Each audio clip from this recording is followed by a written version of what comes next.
शुभविवाह या मालिकेच्या येणाऱ्या भागामध्ये रघु काकांनी पहिल्यांदा रागिणीला न घाबरता रागिणीच्या खूप मोठ्या कारस्थानाचा पुराव्यासकट पर्दाफाश केलेला आहे। मोबाईलमधील काही व्हिडिओ, त्याचप्रमाणे त्याच्याकडे असलेले वर्षानुवर्ष ठेवलेले जपून कागद, फायली या सगळ्याचा घरच्यांच्या समोर खुलासा करत त्या खुलासाने महाजन हादरलेले आहेत। रघु काकांच्या निर्भीडपणामुळे आज आकाश आणि भूमी यांच्यासमोर मोठं सत्य येत आकाश आणि भूमी यांच्या जीवावरील संकट रघु काका स्वतःच्या जीवावरती घेणार आहेत। आता रागिणीला भूमीचा निर्णय आवडलेला नसतो, म्हणजे आकाशचा निर्णय आवडलेला नसतो। अभिच्या जागेवरती भूमीची नेमणूक करणं म्हणजे अभिची जागा ही कायमची जाण्यासारखी असते, कारण अभिच्या जागेवरती भूमी येणं म्हणजे भूमी कायमच्या त्या खुर्चीवरती एमडी म्हणून राहणार, कारण भूमीचं काम परफेक्ट असणार, सगळा स्टाफ आणि आकाश तिला काढणार नाही। मग जेलमधून सुटून आल्यावरती अभिजित कुठे जाईल, कुठे भिका मागत बसेल, हा विचार करून रागिणी खूप चिडलेली असते आणि ती राजा काकांना आपल्या विश्वासात घेऊन ती सांगते, मला हे आकाशचा निर्णय पटला नाही, म्हणजे अभिजितची जागा भूमीने घेणं मला कधीच पटलेलं नाहीये। या सगळ्यावरती तुम्ही विचार केलेला बरा। याच्यावरती राजा काका म्हणतात, हे बघ, तो कंपनीचा मालक आहे, तो जो काही निर्णय घेईल ना तो आपल्याला सगळ्यांना मान्य करून घ्यावा लागणार आहे, त्यामुळे आपल्यापुढे कोणताही पर्याय नाहीये। रागिणी, तुझं हे वागणं चुकीचं आहे, या वागण्यात मी तुझी मदत करू शकत नाही, असं म्हणत राजा काका हात वरती करतात, आकाशला सपोर्ट करत ते भूमीला एमडीच्या पदावरती नियुक्ती करतात। मग मात्र आता भूमी ऑफिसला रोज येणार, भूमी एमडी झाले, हे रागिणीला कसं सहन होणार। रागिणी आता पौर्णिमावरती खूप मोठी जबाबदारी सोपवते।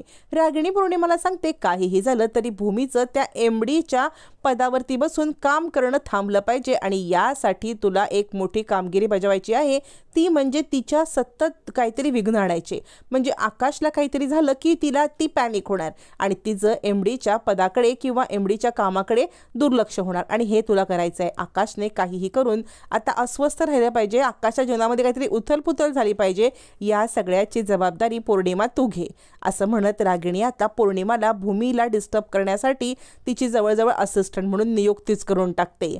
पौर्णिमा आता हे काम अचूकच करणार असते, आकाशला काहीतरी त्रास द्यायचा, आकाशला मुद्दाम काहीतरी छळायचं, या दृष्टीने पौर्णिमाचे उपाय चालू असतात। त्याच वेळेला रघु काकांना आता घरामध्ये सिक्युरिटी गार्ड आत येऊ देत नसल्यामुळे रघु काका लपून छपून रात्रीच्या वेळेला आत घुसतात। रघु काका रात्रीच्या वेळेला आत घुसल्यावरती त्यांना आता खूप महत्त्वाची माहिती ही रागिणीला लपून छपून भूमीला सांगायची असते। तोपर्यंत इकडे आता पौर्णिमा सांगायला येत असते आणि पौर्णिमा घराच्या रूमच्या बाहेर पडत असताना रघु काका पौर्णिमाला पाहतात आणि पौर्णिमाला पाहिल्यावरती रघु काका लपत छपत आकाशच्या रूममध्ये जातात। मग मात्र पौर्णिमा त्यांना पाहते आणि विचार करते, हे रघु काका इकडे काय करतायत। रघु काका पळत रूममध्ये गेल्यावरती आता खूप मोठा धमाका करण्यासाठी पौर्णिमा लाईट्सचे स्विच ऑफ करते। स्विच ऑफ केल्यामुळे घरात अंधार होतो आणि आता रघु काका आकाशच्या रूममध्ये जातात। रूममध्ये भूमी नसते, भूमी खाली असते, एकटा आकाश असतो। आधीच आकाश आता घाबरत असतो अंधाराला, त्यातच कोणीतरी आपल्या रूममध्ये आलंय आणि आपल्याला काहीतरी सांगण्याचा प्रयत्न करते। मग आकाश पॅनिक होतो आणि सायकल राणी वाचव असं ओरडायला लागतो। मग रघु काका म्हणतात, आकाश बाबा थांबा ना, मला तुमच्याशी महत्त्वाचं बोलायचं आहे। पण आकाश काही ऐकण्याच्या मूडमध्ये नसतो, तो खूप पॅनिक झालेला असतो, त्यामुळे त्याला काही सुचत नसतं। हा आवाज ऐकून आता मात्र भूमी आणि राजा काका वरती येतात, धावत पळत वरती येतात। रघुला बघून आजीला पण खूप मोठा धक्का बसतो। आजी म्हणते, रघु, तुला लपून छपून येण्याची काय गरज पडली। रघु म्हणतो, आजी, मला इथे कोणी येतच देत नव्हतं, मला काही आकाश बाबांना काही हार्म करायचं नव्हतं, पण माझ्या काही वस्तू इथे आहेत, त्या फक्त मला घ्यायच्या होत्या, तुमच्याशी 2 शब्द बोलायचे होते आजी, म्हणून मी आलो, असं म्हणत रघु काका आपले विनवणी करत असतात। त्यावरती भूमी म्हणते, आजी, रघु काकांच्या रूममध्ये ज्या काही वस्तू आहेत त्या त्यांना घेऊ द्या बरं, आणि रघु काकांना कुणीही काही बोलणार नाही। आजी म्हणते, ठीक आहे भूमी, रघु जा, तुझ्या रूममध्ये जा आणि तू वस्तू घे। आता रघुला हीच संधी असते, रघु हीच संधी साधून आपल्या रूममध्ये जात असतानाच आता भूमीला इशारा करतो की मालकीणबाई, तुम्ही सुद्धा माझ्या रूममध्ये या, मला काहीतरी सांगायचं आहे। राजा काकांना रघुला बघून खूप मोठा धक्काच बसतो। आता मात्र राजा काका सुद्धा भूमीच्या मागोमाग रघुच्या रूममध्ये जायला निघतात, जे आता भूमी आणि रघु दोघांनाही माहीत नसतं। आता मात्र रघु काका रूममध्ये गेल्यावरती आपला मोबाईल काढतात आणि ते भूमीला मोबाईलमधील खूप मोठे पुरावे दाखवतात. भूमीला रघु काका म्हणतात, मालकीणबाई बघा, या सगळ्यामध्ये मी काही व्हिडिओ करून ठेवलेले आहेत आणि तेच मला तुमच्यासमोर दाखवायचे आहेत. कारण आकाशबाबांना त्रास देणारा मी नसून आकाशबाबांना त्रास देणारा अभिजित आहे. हे बघा. भूमीला ते व्हिडिओ बघून खूप मोठा धक्काच बसतो. त्यावरती भूमी म्हणते, रघु काका, अभिजितचं तर मला समजतंय, पण गोळ्या तुमच्या रूममध्ये कशा आल्या?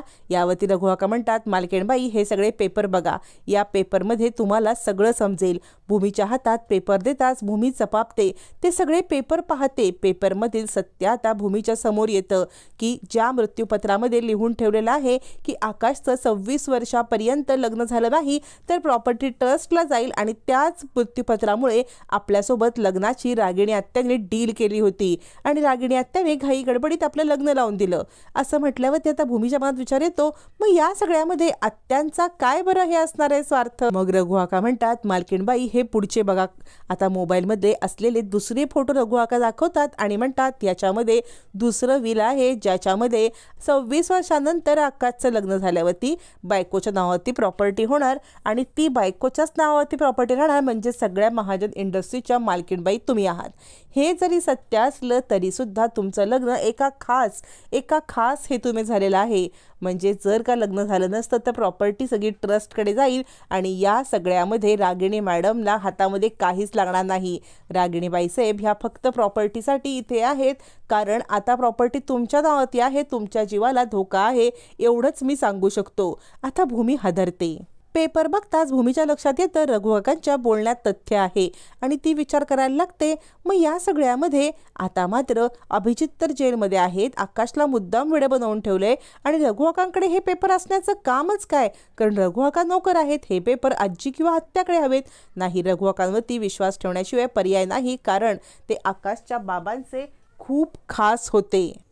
आता मात्र रघु काकांनी रागिणीला न घाबरता बॉम्ब फोडलेला असतो. आता भूमीच्या हातामध्ये महत्त्वाचे कागद पेपर, बरेचसे पुरावे असतात आणि मागून आलेल्या राजा काकांनी सगळं पाहिलेलं असतं. आता राजा काकांना पण धक्का बसतो, कारण या विलबद्दल राजा काकांना पण काही माहीत नसतं. आता या गोष्टीची माहिती असणारे 3 मेंबर असतात. एक म्हणजे भूमी महाजन, दुसरे म्हणजे रघु काका आणि तिसरे म्हणजे राजा काका पटवर्धन. आता 3 लोकांना हे सत्य समजलेलं आहे. त्यामुळे रागिणीचा पर्दाफाश व्हायला रघु काकांनी खूप मोठी मदत केली. यापुढे भूमी आणि राजा काका म्हणून काय ॲक्शन घेणार पाहणं खूपच रंजक ठरणार आहे.